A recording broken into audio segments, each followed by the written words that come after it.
Builders of Good. Thank you for tuning in to the Build Good Fundraising Podcast. For those of you in the room, welcome to Build Good Live. We are recording this thing live. Fundraising isn't easy, but it should be simple. So on this podcast, we take the mystery out of raising money. Now, in every episode, we coach you to build your fundraising like a flywheel. The flywheel has 5 parts. Number 1 is listening to donors. Number 2 is engaging them. Number 3 is asking the right people for the right things. Number 4 is celebrating every gift. And number 5 is reporting back to donors in a real-time and responsive way. Now, if you master the 5 parts of the flywheel, your fundraising flywheel will start to spin reliably, will start to spin faster with less effort on your part. You'll grow your revenue and, quite frankly, your career. So every week, we focus on one part of the flywheel. And today, we are focusing on listening, specifically listening to donors at scale through donor surveys. Now, donor surveys, it's the kind of thing that we all think we should be doing. It's a great idea. We all think, yeah, I mean, serving our donors, that makes a ton of sense, but it's often a nice to have and not a must have. So we put it on the fundraising plan, and if we have time, we get around to it. But more often than not, we don't get around to it. And so today, we're talking to Louis Diez about 5 easy steps that you can take to actually create a donor survey, launch it, get some actionable insight, and then what to do with that insight. Now, Louis is the VP of Community at Almabase. He advises nonprofits in annual fund development, digital fundraising, and engagement strategies. He is also the co-host of the Donor Growth Podcast, which is a podcast Louis and I have together that some of you may not be familiar with. So welcome here, Louis. Hi, everybody. It's so great to be in here. I have to say it's a totally different atmosphere to be here in a room full of friends. And I'm honored to be joining you all and to getting to know the Build Good team a little bit better. But the thrust of it is surveys are screwed up so many different ways. It's not funny. And I had a problem with that and I couldn't fix it. And that was an itch that I've had almost my entire career. Let me give you an example. Really bad question. What would it take for you to become a donor? Like, that's like total clickbait. It sounds like a trap. It's like, oh yeah, now I'm going to tell you this, then you're going to do it and you're going to, expect me to give. So I've put together what I believe are a very solid sequence of steps that take you from the listening step of the flywheel to the ask in a very organic way that's backed by science. I haven't created most of this. In fact, I took it from the research of Dr. Russell James and Jim Langley. But what I did that was new, innovative, is I packaged all of this into a sequence of steps that actually make sense as a practicing fundraiser. That's not just a bunch of theory. So I'm so glad to get feedback today on this. Yeah, let's get into it. Dr. Russell James, former guest of the Build Good podcast. We got into listening to donors a little bit on that episode. So this is fantastic. We're building on that. Now, before we get started, Louis, why should we survey donors? Let's just frame it in the case for support for why this stuff actually matters and what the business case is for spending time surveying donors. Absolutely. So there are tons of ways that a survey could be helpful, and you just have to know why you're doing a survey. So sometimes, the proverbial meeting room table, everybody gets together. Okay, let's do a survey. And everybody wants to do a survey for their own purpose. Program wants to find out about this. Facilities wants to know if the parking is good. The events team wants to know if the wine was good enough. And I would say the general categories of what a survey is good for are engaging people. So just the fact of asking is good. It's a good thing. You're asking people, they're going to feel valued. Of course, you have to do something, you have to do things after that. But just the fact that you're asking is engaging, right? There's all these surveys and polls on social media platforms that are just that. They're playing off the fact that people like to be asked things. Right. So the second way that surveys are helpful is as a reality check. So, we did this big initiative. We launched this campaign. We went out in the community and did this. How do we, are we course correcting? Is this going in the right direction? I wish I'd done a survey at the beginning of COVID. And no, what I did back then, I was in a full-time staff role, is I sent out an appeal. And boy, was I answering phone calls for a while then, people who weren't happy. So yeah, reality check. I think that function is really important. Right. Number 3, they help you collect info, even from contact information, but also about information about what resonates with donors, the type of messaging. So imagine you're sending out a survey and then you get the results and you segment your current donors out and they respond in a particular way. They prioritize different things than your non-donors. That is really valuable information. It helps you with programming. You send it to the Build Good team and they develop this incredible campaign based on that insight, right? Number 4, it makes people feel valued, related to the engagement function. Okay, it's just a good thing. Donors and their relationship with nonprofits is that relationship is evolving in a way that people tend to more easily feel left out and feel devalued and unseen. People, maybe they have higher expectations of access and of input, but that's the reality that we live in. So doing things like surveys helps fix that. And the last one that I think is really powerful is it identifies donors for further cultivation, right, and solicitation, which is, you might think of kind of a lead generation technique, but yes, it's worked. There are whole companies that are built up on that. So really important. So I hope people start to see how surveys go wrong, and maybe we can go into a few of the ways they go wrong in a bit. Yeah, all right. So we're going to run a survey, a whole host of reasons why we might run one. But generally speaking, like the business case for running surveys is that engages donors. That in and of itself is valuable. It sends a signal to donors that they are valued and they're listening. That in and of itself is valuable.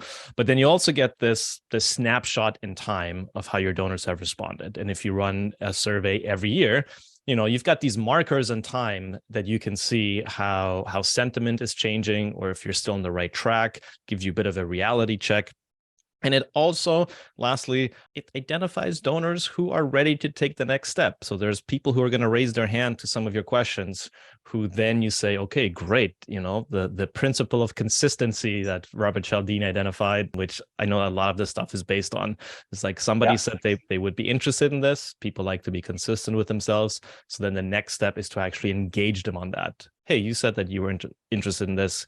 Can we talk a little bit further about that? So that's fantastic. Surveys are part science, sometimes a large part science, part art. There's a lot of ways to kind of screw them up by asking questions that you'll definitely get an answer. You might not get a helpful answer, or you might misinterpret it.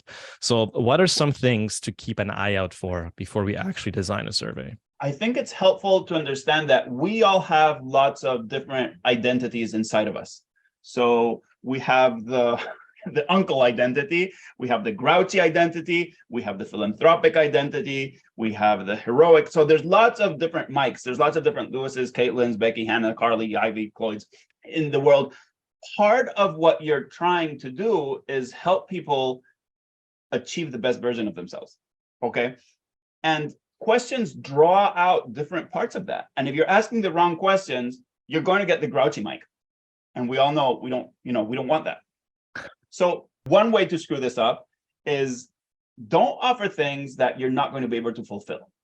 That is just counterproductive. One example I recently shared, how would you like to be contacted? Well, if you don't plan on having an individualized contact plan for that person, then don't ask that. And oftentimes people think it's a good idea to ask, then they get the data back, and then they realize, oh my, our database, we don't even have the fields to mark this, or we can't even pull the reports to segment according to all these ways. This person said they wanted to receive emails at most every 4.5 weeks. How do we manage that? So don't ask. I mean, honestly, I think it's as simple as that. That's a super common question, by the way, which is how would you like to be contacted? And what most nonprofits are doing is they're looking for majority sentiment, or most donors say email is fine, so we can just email everybody. But that person on the other end is not realizing that you're just looking at the majority answer. They think you are asking them personally, how would you, Louis, like to be contacted by us? And whatever your answer is, that's what we're going to honor. Yeah, there's always that balance, or at least make it super clear that you are not going to honor every single request. Yeah. You know? All right. So don't ask for something that you can't deliver on. Don't make an offer that don't write a check you can't cash. Don't promise anything that you're not going to be able to fulfill. How about surveys that are actually just an ask? Like they ask themselves, well, that goes into step one of the survey, which is the rest of the little framework I'm going to share, that little sequence of events that I think is pretty effective. And step one is the rationale for asking the survey. Mm-hmm. As long as you're honest and upfront about that, hey, we're asking you some questions and we're going to ask you for a gift. That's okay. What tends to happen is nonprofits writing and saying, we value your opinion. And then in the middle of it, suddenly is, would you like to make a gift right now? I don't think that's a good move. Right. So we're still in things to look out for as we're considering putting together a survey. How should we be thinking about the length of the survey? I think this is pretty obvious.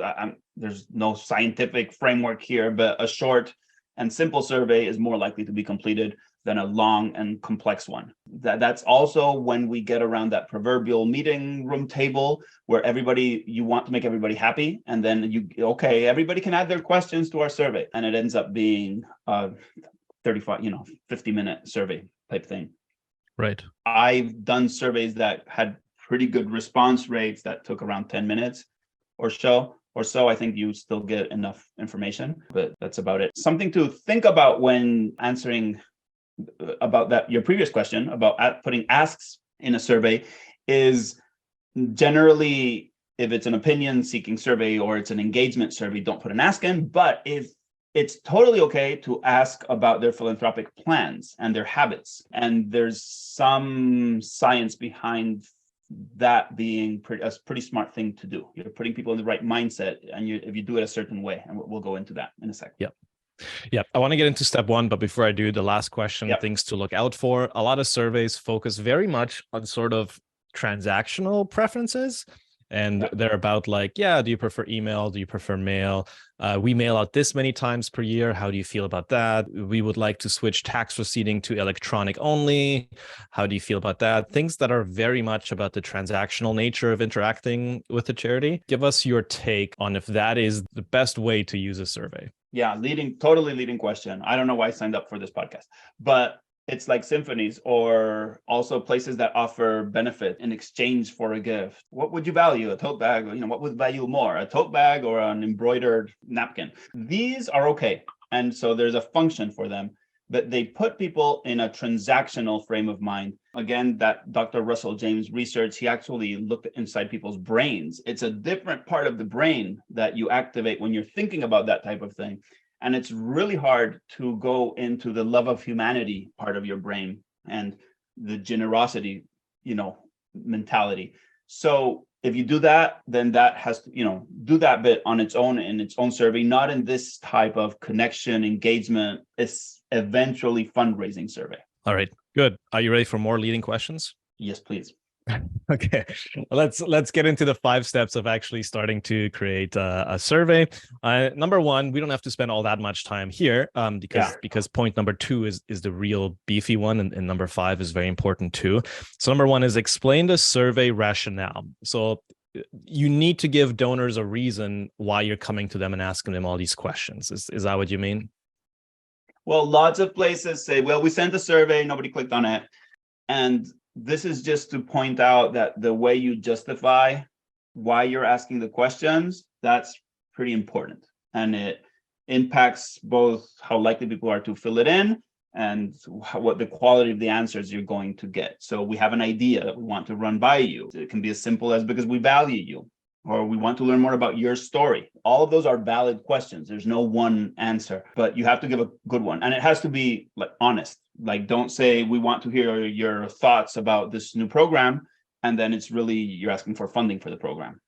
Yeah. Again, you can it's okay to talk about money, and we'll get into that eventually. Is just don't hide an ask in there. Right. Yeah. So you need to give people a reason why you're asking for their help. There's this maybe you've seen it, Louis. There's a study they looked at people who were standing in line in the airport, And then somebody would ask them, hey, can I go to the front of the line? Would you mind letting me through? And then that was the one condition. The other condition was, hey, can I go to the front of the line? My plane is taking off soon and I'm just kind of worried I'm going to miss it. And so the moment you give people a reason for asking for help, not surprisingly, way more people are willing to say, yeah, no problem. I can do that for you. Yeah, another study around using the photocopier in an office. If you just ask, similar concept, they were asking, can I use the photocopier? Then you get a certain percentage of people saying yes or no. If you say, can I use the photocopier? Reason. My boss is asking for this document right away. Then your chances of success are much higher. Yeah. All right. So we're going to give a rationale for the survey. It could be we're exploring a new project or a new idea and we just want some feedback. It could be transactional. It could be we're just, we're overhauling our systems and processes and we have some questions about that. It could be that we are actually thinking of ways to provide more value to you. It could be we want to get to know you better. It could be we're launching a new capital campaign and this is part of the early phases of us figuring out how we should talk about it or who might be interested. But you do need to give a rationale. And a bonus here is if it ties into the donor's identity somehow. Can you say more about that? Well, I imagine everybody who's here with us today believes in segmentation. So it's kind of the same principle, but just segmentation according to parts of people that they identify with. So we are seeking the opinion of baby boomers, of video gamers, of content creators, of loyal donors, of people who care about public health in Ottawa. The more you can tune into that for that particular group that you're writing, the more likely an answer will be. Yeah, it's also nice because you're disqualifying people who don't fit that description and then whose answers would skew your survey anyways, right? If they chose to answer, the more you can identify with the right person. Okay, great. Number 2, now we're going to actually design the questions that connect with the donor's identity and values. So this is where it gets interesting. I've got a bank of, I don't know how many questions that fit this sort of category. There's tons, right? So we're going to compare notes a little bit here, but maybe let's split out values and identity because those are 2 separate things. So let's start with questions about values. What do you mean asking questions about values? It's really not rocket science, but the fact that we're asking about these things in a survey can be pretty different and can be kind of a new thought for lots of shops, including the ones I've been in. Please rate the importance to you of the following statements: maintaining the wild bird habitat in our neighborhood, just things like that. Having people know that they'll have a warm bed and food every day. Just statements like that tie to the values of your nonprofit. This is why it's very context dependent. And if you work with a particular type of nonprofits a whole lot, Mike, I imagine lots of your questions are very tuned in to a certain set of values. But that's essentially it. Education for people whose families didn't have the chance to go to college. Just asking people about things like that. Sometimes this is part of what we were saying at the beginning. It's also an information collecting and a messaging opportunity, because when you get the results back, if you can, as you should, segment them by maybe type of donor or donor non-donor or level of donor, you might start to see patterns. Our major gift donors really care about these 2 things. This is also a place to frame a campaign in the light of values, not only of buildings that you want to do or of programs that you care about, but about, like we just said, providing opportunities for first-generation students to go to school, providing an environment that supports the health and wellness of our community. And maybe the ultimate plan behind that is to build a health and wellness center, but starting always with the values. So in my work with, when I was a major gift fundraiser, I would sit in front of a donor and be having coffee, and these questions would be very easy because I would be like, tell me about the most meaningful gift you ever made, and why was that the most meaningful gift, and why do you care about this stuff? Why are you even sitting here with me? There must be a reason why you even took this meeting. But we're talking about surveys at scale. We're talking about somebody's staring at a screen or they're looking at a piece of paper. Are we making them open-ended questions, kind of like we would in a conversation, and then we get back all this messy qualitative data? Or are we giving the donors a few options to kind of choose from? Okay, so the easy option is to give options. The easy option is to give options. It makes the analysis so much easier. Hopefully, what I would do is I would mine those contact reports from your major gift officers and try to identify categories of values, of comments, of reasons that people give when asked this question. You can also include open-ended questions in a survey, and people do appreciate them. And very often it's very helpful to have an other category. If people want to, an optional other category, if people want to write something in. That's, again, because a survey is a little bit of a promise. I feel that if you open that door, then you do need to account for some type of follow-up that's based on that open-ended question. But we can get into that when we talk about follow-up. Right. So when we get some of these values answers back, and I don't know, maybe we're asking 2 or 3 values questions, and then we'll ask some identity questions, or maybe 1 or 2 values questions, but we're trying to keep it short. Yep. Is this kind of in the survey process, is this kind of to warm up the donor a little bit, get them in the right frame of mind, start thinking about values? So getting away from the transactional filling out a survey to the transformational, sort of the family part of the brain, like Russell James calls it, the part of the brain that is associated with things we really deeply care about. Yeah, that love of humanity place. Don't do it in a cynical way, but I think it's also okay to acknowledge that we all have, like we said before, we have different parts of ourselves that can be very contradictory. You can have a great part and an ugly part. I think these questions do pull out the best in us. And that's exactly the place where you want people to be when you start asking the next questions about their philanthropic plans and things like that. Yeah. So Short answer, yes, but I don't think it's a 100% cynical thing to do. Right. Yeah. And to be clear, I didn't mean it in any cynical way. I meant it in a way that's serving the donor, getting them in the right frame of mind to fill out the survey, which is going to be all about the things that they care the most about, which ultimately is legacy. Totally. Yeah. So anyhow, yes, value questions can be multiple choice, can be open-ended. I would have at most 1 or 2 value questions, and then think judiciously about the open-ended ones. Right. Okay, so we've told the donor why we're doing this survey. We've given them a good rationale. We've asked a value question or 2. Now we're getting into identity questions. Why are identity questions part of this survey? Well, it's a little bit of the same principle. It's about things that they value. Which of the following have been important in your life? This is from an actual survey that was in a study that had a measurable effect. The answers were time I have spent outdoors, time I have spent in a forest, my life experiences with wildlife, my life experiences with trees and plants, time I have spent, let me read this, on a river, et cetera, et cetera, et cetera. So, when did you first learn about us? When did you realize that this was important to you? That, whatever was important to you? Are there people in this nonprofit that are important to you? Oftentimes the staff, the connections, the programs, they know about the work of a particular leader inside. And those are all things that tie them to that nonprofit. And, their sense of self becomes tied into the nonprofit. Yeah. This is where conservation charity found out that they had 2 very different identities in their donor base. One was somebody who actually cared about the environment. And so conservation was very important to them. They considered themselves to be environmentalists. And then another group of donors who actually loved hunting, and conservation was very important for the wildlife to actually be there, right? And not to go extinct.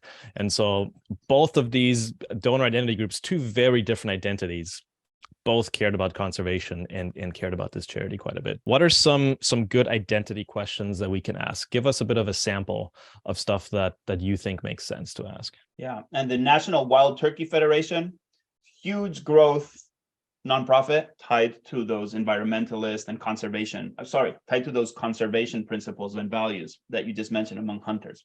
So that makes a ton of sense to me. Do they do a big Thanksgiving campaign? My stomach is going to start to grumble. I won't answer that question. Thanksgiving is one of my favorite moments of the year. Were there any family members in your life who were particularly influential in shaping your view on the importance of nature conservation, education, anything like that, right? Are you actually going to do something with this information? Like, you're going to probably use it in your follow-up to make people, and we're going to talk about that step, that important step of mirroring the information. But, you're not going to send an appeal to people who had a grandfather versus a grandmother who was influential in their life, right? So there's a function to this. It's just like, it's a little bit different than the way we usually think of using survey data. Yeah. Open-ended questions. What led you to make your first gift to the organization? What happened in your life? Again, their identity, and you're tying it back to the nonprofit. What got you started as a donor? What first made you interested in our work? Things like that, right? And there's all types of. I also have a database bank here, a bank of questions. What would you like to pass on to future generations? What values would you like that puts people in that frame of mind to think of those things? So.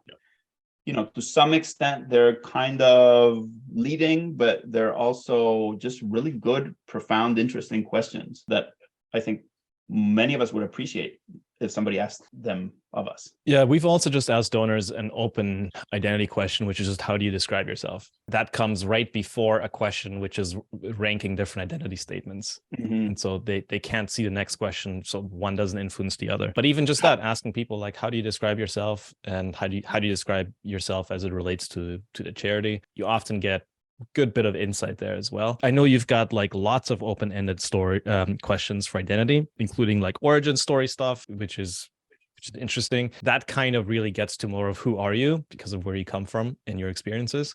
Can you just maybe take a few seconds to talk about that a little bit? I like the people connections questions, and folks aren't looking at the doc that we're sharing, but questions like, have others in your life been affected by our work?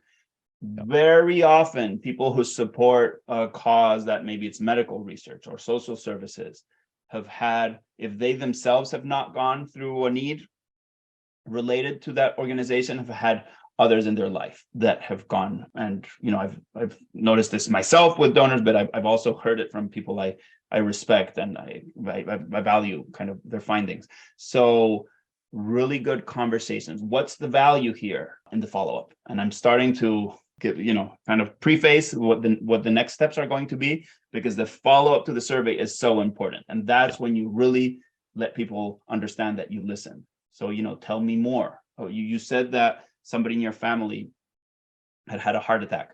Tell me more about this.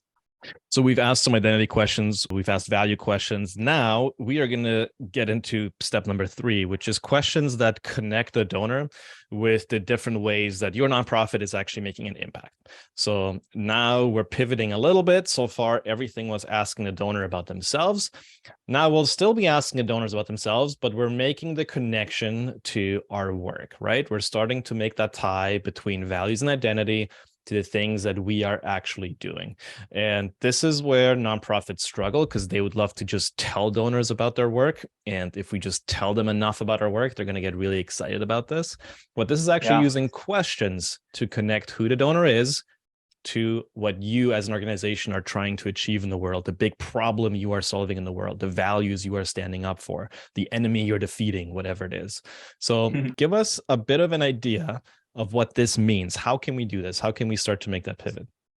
And I hope folks can take us for our word, but if they do not, as probably they shouldn't, highly recommended to go explore Dr. Russell James, Jim Langley, both available for free to the world, mostly on LinkedIn, but also on their own websites. I think that this is an increasingly powerful technique nowadays, because telling people things is increasingly difficult. So because there's a trend of diminishing trust.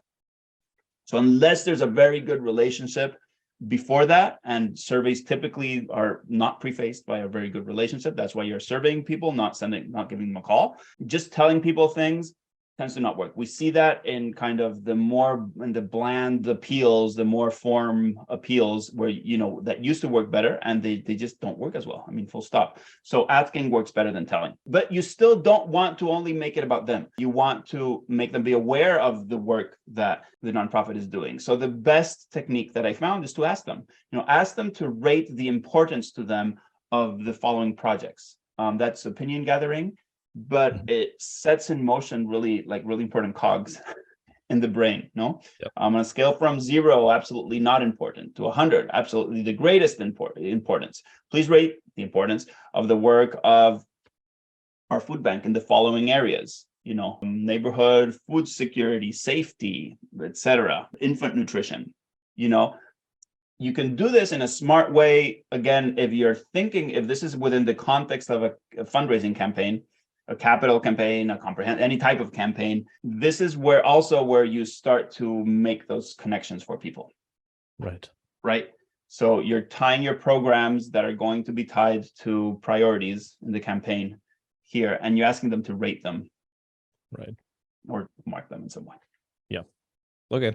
So essentially, we're just going to ask the donors how they rank the importance of all these different things that we as an organization do. Are we also asking them to rank the importance of some of the plans we have for the future? Like, we're thinking of also getting into like home meal delivery for seniors who can't make it to the food bank. Are we also just giving them some options of here's where we're thinking that we should go? How would you rank the importance of the following things? I think all of the above. And like we said, if it's about the future and you're going to have a fundraising plan around that, that's a good idea. Very often we're trying to fund current programs through mass media, annual fund, individual giving communications. So that's maybe things that you're currently doing, but it's totally okay. I have a great example, Mike. This was from a study where they wrote alumni of a school, and they did two versions of the same letter. In one of them, they said, annual alumni giving through the blah, blah fund directly supports these priorities of undergraduate education. And in one version, they just told them what the priorities were: student financial aid, academic life, residential life, yada, yada. In the other version, they asked people to check tell us which is most important to you.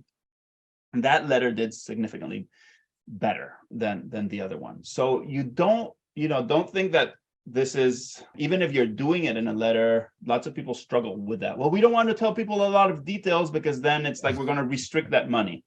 It doesn't have to work like that. Yeah. Also, given the choice, a lot of people will not restrict the money if they're given the choice, and a good rationale for why an unrestricted gift might actually be a lot more powerful. So we sometimes are more afraid of these things than we need to be. And sometimes I get the impetus from leadership to, in a survey, maybe not want to tip your hat too much of where we're thinking of going, because, oh my goodness, what if everybody says they really like this one direction and that's not the direction that we wanted to go in, or we have no details yet for how we're going to do it. So ease our fears a little bit here. Why doing this sort of thing and involving donors early on was actually a good idea, even if sometimes plans change a little bit. Yeah, I don't know if this is a little bit tongue in cheek, but I do tell nonprofits I work with, you might even be surprised. You might even learn something when you ask, because that information that you were saying, okay, we're planning to do this, that really appears to have no support from the majority of our constituents. What does that tell you? Or even better, we're planning to do this, and there's one part of our constituents, maybe our major donors, that do support it, but the majority of everybody else doesn't. How can you position that in a way that ties into what the different groups care about? And this is also why Jim Langley talks about multi-dimensional campaigns, which is positioning the same thing, the same building, from different angles, with different angles. Yeah. We did a little bit of consulting on a monthly giving program 2 or 3 years ago, which was all about climate change, and it launched it, it just wasn't working very well. And it actually turned out that this organization wasn't really known for climate change stuff. Like, donors mostly knew them as a poverty relief, sort of like emergency meals, yeah. And what an opportunity! If you would have asked before, you probably would have gotten this reality check, right? That you said before, of like, okay, it turns out a lot of people don't know that we do climate change work, and that it's actually a priority for the organization. And not that you should be donor led. Not that if the donors tell you, I don't care about climate change as much as I do about feeding hungry kids, not that you should be like, well, the donors are right, our organizational part, but it gives you the ability to know, okay, we've got some work to do here to bring people along to where we want to go. And so before we launch this monthly giving thing all about climate change, maybe we need to engage people more to actually get there, or to reframe the program in a way that still includes climate change, but still addresses some of the stuff that people actually care about. Makes a ton of sense. All right. Number 4. This is interesting. This is questions that we often ask major donors, and now we're going to ask this at scale. This is questions about philanthropic plans and habits. How can we do this? Okay, so the principle here is the self-fulfilling prophecy. The actual name of the thing is the question behavior effect. Okay, so we put people in this frame of minds. They've shown they've told you the value, how much they value the different things they do, which also has made them value more of the things you do. They may not have been aware of everything. And now you're asking them about their plans. And hopefully they're going to say that they have plans to be philanthropic. And when people say this, and I don't know exactly how they measure this in an academic setting, but when people say they're going to do something, they tend to do it. It's as simple as that, right? Think of pledge commitments. If you're doing it well, they tend to fulfill. Again, it's not everybody, but vast majority. So this is kind of the same principle. Just asking people, I'll give you a question. Many people who care about this cause like to give in different ways. How likely is it that you would consider any of the following gifts in the next 6 months? So that's not asking for a gift. It's asking about the plans. And you give them different options there that can go into a lot of detail by gift by check or credit card, automatic monthly withdrawal, monthly gift. Some research says that you should start that list of answers with gift by volunteering time. Again, because it puts that people in that love of humanity frame of mind. Other questions that you might ask: how do we rank in your order of philanthropic priority? 1 to 3. If we weren't number one, what are the characteristics of the organizations that you do, that you do prioritize in your philanthropy? Things like that. Yeah, this part of this was discovered in the study. It's outlined in Robert Cialdini's book, Principles of Persuasion, and a lot more work on that done since. But a big healthcare org, nonprofit, they ran a general opinion survey, not coming from the nonprofit, coming from another research firm. One of the questions was, if you were asked to volunteer for a cause that you care about or that you've donated to in the past, would you consider it? And the people who said they would consider it, they then 3 to 4 weeks later happened to get a call from that organization saying, hey, we've got this event coming up. Would you be interested in volunteering? And so the people who said they would consider it were a lot more likely to actually follow through and then volunteer when made the ask, because they had, in a way, already pre-committed by saying, yeah, that is something that I would be interested in doing. I mean, you might think of it that way. You might also think of, well, they had time to process the information. Sometimes when an ask comes, it's just so direct, and you tend to say, okay, give me some space. I need space. And then you say no. And then, that it kind of ends that conversation. So for whatever the reason, it tends to work. One of the questions we often ask here is, if there's a need that will come up in the next 3 to 6 months, that is, it's kind of pressing, would you be in a position to make XYZ gift? And that's based on a donor's giving history, and it's quite an upgrade. And oftentimes that's where you get hand raisers who are capable of giving a lot more. It's just, you've always just asked them for $100 because they've always just given you $100. You've never taken the time to actually ask them for more, because you just go by your RFM analysis and like past giving, and then $100 and that's a good way to identify mid-level donors often as well, is just by asking those questions. Would you be in a position, or would you consider actually giving a substantial gift of this amount? And it's permission based, which is great. It's kind of the modern way to do things and the way people expect to be treated. Yeah. All right, so we've asked about values, we've asked about identity, we have made the connection to our programs and asked donors to rank the importance of those programs the way, as far as they're concerned. We've asked them about some of their plans and habits of how they're going to make philanthropic gifts to charities in the next 6 to 12 months. Now, the survey is kind of over. Okay, we've got all this information, but now this is the part that makes or breaks everything, which is, when you get the information back, what are you actually going to do about it? So what are you actually going to do about it? And this, I try to be a little bit dramatic about this, just because it's so easy to file that information and then just let it die in a drawer. Most of the value and the money from doing that survey, all that work you put into it, comes from the follow-up. And you will see increased giving if you follow up on those surveys. So I want to share, and I don't know that we have so much time, Mike. I'm going to share quickly a kind of a possibility for a path that would be the one-on-one, the major gifts follow-up. And then we're going to look at, in parallel, what we could do that kind of reflects some of those principles, but you do in mass. And I think this is an important combination to do, because A lot of the people who say, oh, all follow-ups would be personal, you're leaving lots of money on the table, because if you ask people to have a conversation, some people don't want to have a conversation, but you can still get to them or achieve and communicate with them and change their lives through mass communication. So I think those two are a good complement. But the number one follow-up would be mirroring, summarizing, and letting the donor kind of see that you understood what they told you by sometimes rephrasing it, saying the same thing. So what I heard, you get the survey, and then imagine a gift officer gets a bunch of high capacity constituents, and somebody tells them, follow up with these people. So, the first call would probably be well spent kind of going over the responses. And, I noticed that this moment was very impactful for you, or that this moment changed your life. You're not really saying anything new. There's this famous book on negotiation, the Voss book, and he talks about mirroring. Never split the difference. Yeah, it's never about mirroring and labeling.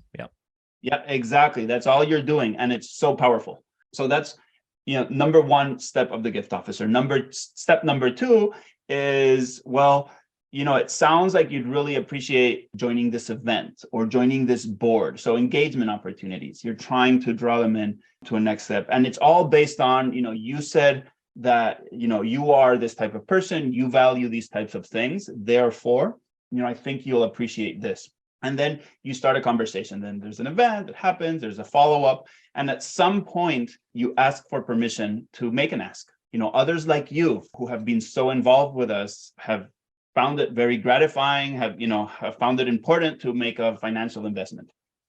Yeah. Would it be okay, so you don't ambush people also, would it be okay to present you with some opportunities to make a difference in this way? Okay. So then hopefully you go with your executive director, you present the proposal, and bam, end of story. What happens? A lot of this permission-based thing is very time intensive and will yield fewer but larger gifts. I think that's a fairly safe thing to say. There are steps that you can do kind of the same thing with mass communications. So the mirroring step, lots of places do a survey and then forget to follow up with people who filled in the survey, and maybe say things like, these are the results. This is what we heard back from the community. We're doing a webinar on this topic. And I know, like Mike, you've shared that at Build Good, you sometimes segment groups and you invite them to specific things based on the values and the identity that they shared in the survey, right? So for you express that you're interested in the environment, and so you can segment those results and you invite them to an event,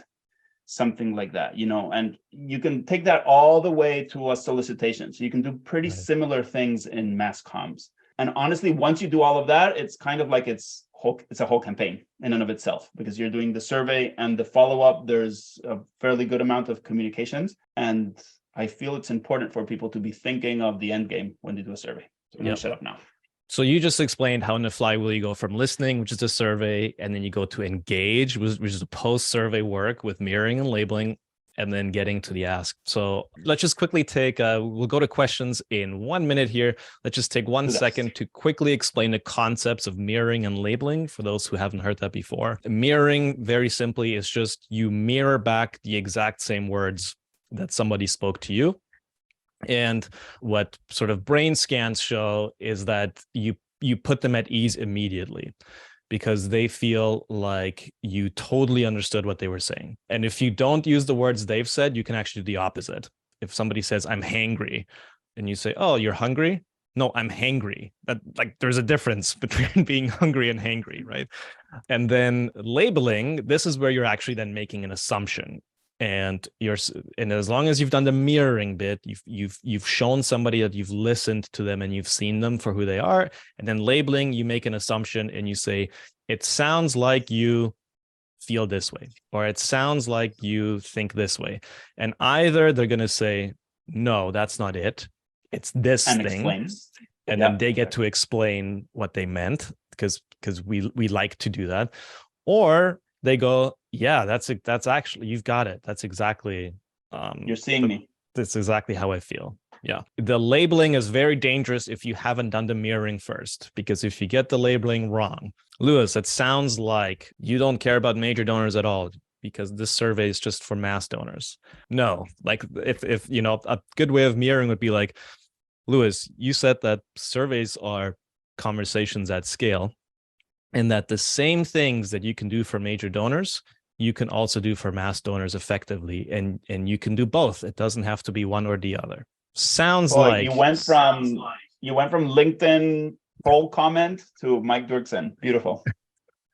it sounds like you really care about all the donors, and you think all the donors should be celebrated and listened to, not just major donors. Beautiful. Folks, do you see how it works? I'm in a cloud now. All right. Well, thanks, Louis. This is fantastic.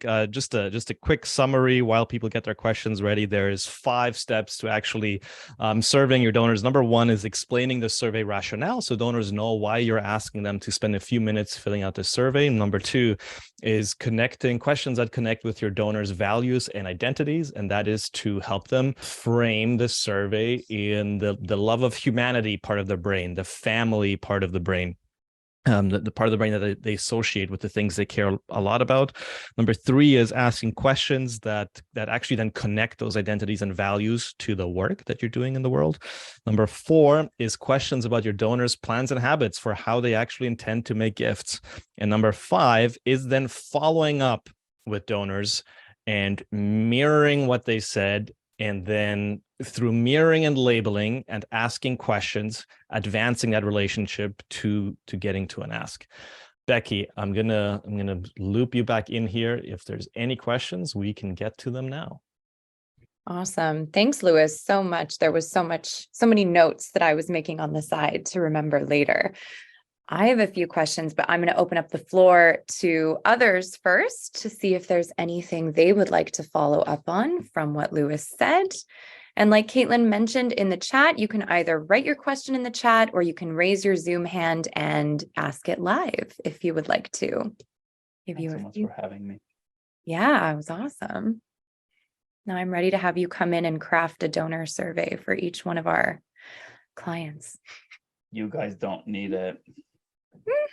Okay, well, maybe a little bit of an inspiration question if there's anyone willing to share. I would love to hear from people in the audience. If you have done a donor survey before, was there something that worked really well for you, a particular question or a time of year that you asked it? Was there something that you thought would work well and didn't? If you're comfortable sharing, if not, that's totally fine. Yeah, and maybe even like just the between the 2 options, have you ever asked questions about value and identity type stuff, even if you didn't realize what that was? Or have you seen more of the transactional type, is the parking good questions? Nice. Caitlin raised her hand. Caitlin, go ahead. I'm thinking about the super small shops where there's like 1 or 2 staff who are part-time. They have everything on their plate. They want to be able to hear from donors. What would you say to them to be able to engage in a way without making, you talked about a survey as a bit of a promise, without making any promises they can't fulfill, and maybe even being able to engage afterwards is tricky for them as well. What would you say to them as a place to start? I'm going to answer your question and Adil's at once, which is we think of a survey, but it can also just be an email. It can be a thank you email with 2 questions, and giving people the option to respond by email or to book a call with you. It can be as simple as that, really. And so I think this is kind of the Boeing plan, like taking all the steps, going from, like this is a full campaign, really, once you start to think about it. Even if you just do the beginning, when you ask questions about identity, values, you can get so much mileage out of that. And people are surprised because they don't really get asked those questions very often. I'll maybe jump in here as well for small shops. One thing that Louis also helps with is new donor welcome series, and we do them as well. It's a really good idea as part of a new donor welcome series, which is automatic by email, to include a 3-question survey or a 2-question survey for a small shop. That is a great way to get started to collect some info from donors. Yeah, and at the beginning, the info collecting can be in your brain. So you just ask that question a lot and you get a sense for what people answer. Then eventually, if you have a group of people calling, a group of volunteers, you try to have them all ask the same question and write those down. And then maybe you graduate into, a full-fledged survey. Adil had a question about tools, right? And I'm very tool agnostic. I don't really think it makes a difference. You can do this on a Google form. You can do this in a Microsoft form. You can do this in an email. There are more, specific. I've used something called Alchemy, SurveyMonkey, Qualtrics, but they can get super pricey. The point is that you can do this, like you can start today asking these questions, and that will help. I don't know if the Build Good team has a different perspective. Yeah, our perspective is you should use the tool that you're actually going to use. If you're already on G Docs, on G Drive, just use Google Form. Use whatever make it easy for yourself. We've talked on this podcast about PJ Fogg and his motivation studies, which is like you need a prompt to do something. You need the ability to actually do it. And most of us don't do stuff because there's too much perceived work involved to actually do it. So make it easy on yourself. Just use whatever tool you're actually going to want to use. Adil has posted one more thing here in the chat. Okay. If you want donations, ask for advice. If you want advice, ask for donations. Do you agree? Generally, totally. You know who told me that? Reynold Levy. I was an intern. I was moving music stands around at Lincoln Center, and he was the CEO at the time. And he was this kind of a nonprofit CEO that really took pride in his fundraising ability. And he shared that. Minor quibble, it's the follow-up to the advice that really counts. Like the follow-up to the survey. You can just ask for advice all day long and never get to the donation part. Ooh, oh my goodness. Normal response rates. Normal is a word that makes me tremble the same way that excellent and, what's an excellent appeal letter, or, great, what do great nonprofits do? That just, it scares me.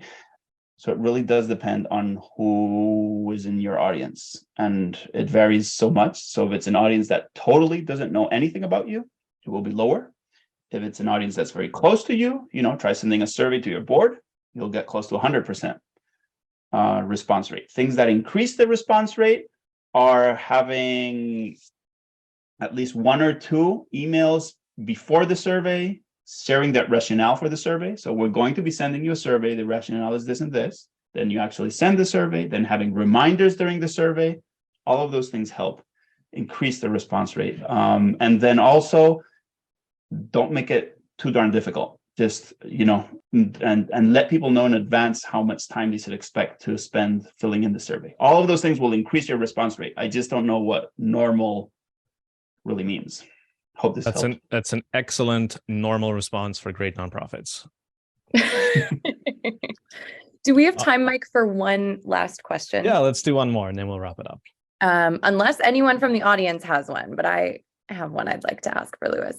I had to take a stats class in my undergrad and it was horrible. And we went through surveys and all of the things. But the thing that keeps coming to my mind is this idea of being, doing a survey and having it be statistically significant, and people wanting a survey to, be able to say, okay, well, our donors are this and they believe this, and wanting to sort of lean towards that.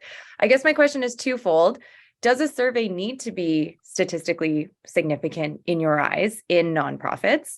And I guess if we're leaning more on the value questions and identity questions, there's no way that it can be, I guess, because you're looking at the one-to-one. I just sort of want your thoughts on that. Super hard. I've struggled with this too. I ran A/B tests, and honestly, they were poorly designed. I would say most of what we think is where we're trying to be too smart and be statistically significant and all that, it's very easy to get something minor wrong. You're not really randomizing, and then the results are garbage. The way, especially a smaller nonprofit, can succeed 100% of the time is by going for personal significance. So it's personally significant, and you're letting that individual know that their response meant something to you, and you show that in the way you follow up. When you mirror the results, you label what they told you, you invite them to engagement opportunities that build off of what they said. and then you engage them and you ask them to invest. That's been my way. It's you mentioned a very real thing that we get stuck in, does it really count? Do the results really count? Well, for each person that responded, that was their 100% reality. So I think there are ways with technology that you segment. Now we have spreadsheets, all the responses go into a spreadsheet. I think even a one-person team could see if, okay, this group of people who talked about the environment, let's invite them to our ABC series, and you can get around that. Well, it's helpful. I really like that framing. Well, thank you, Louis. Thanks for taking the time. If people want to find you, where can they connect with you? LinkedIn for sure, Louis Diez. I run this fundraiser community called the Donor Participation Project. It's a great group of people. We get together every month. We have sessions like lunch and learn sessions, and we also have smaller breakout groups that meet separately. Really smart group, people that want to change the way we practice fundraising. So that's Donor Participation Project. You can Google it or type joindpp.org. Well, that's all for today. Thank you for joining us on Build Good Live. If you want to be part of future Build Good Lives, if you're listening to this as a podcast, go to buildgood.com. You can type in your email address somewhere there. There's lots of opportunities for you to sign up. That gets you on our invite list. And every 2 weeks, we gather together on Zoom and we do this with people like Louis, which is talking about very practical steps you can take to raise more money from your donors. Here's my short action plan for you today. It'll take you half an hour, which is you're going to craft a donor survey and it's going to be 3 questions. So step number 1 is you're going to come up with the rationale for why you want to run the survey.